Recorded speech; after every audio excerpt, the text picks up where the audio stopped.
His question was, one of the risks after having a hip replacement is dislocation.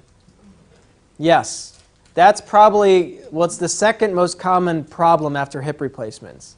The most common cause is leg length problems.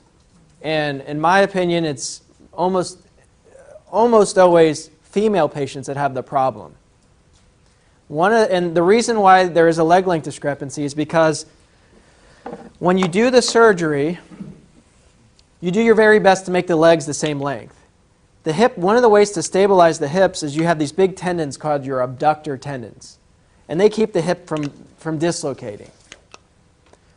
When you cut the neck out, you cut out some of the important stabilizing structures of the hip. It doesn't matter if you go from the front or the back, what approach you take, you will destabilize the hip in one position or the other. If you do an anterior approach, the hip is less stable from the front. If you do a posterior approach, it's less stable from the back. But the short idea of it is to make the hip more stable, sometimes you have to lengthen the leg a little bit to put more tension on the abductor tendons to keep the hip stable, to reduce the risk of dislocation.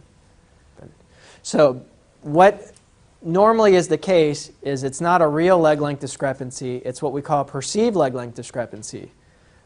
Over time, arthritis grinds your hip down, and the bad hip becomes shorter.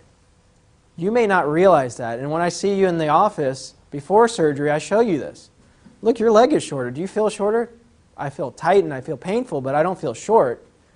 So in the time of an hour when I do the hip replacement, I'm doing my very best, and I'll get an x-ray to make sure we're just about even if we can. I lengthen you back out to what you used to be, and your mind takes 6-8 months to catch up to the fact that I've now made you even, because you were thinking you were even all along.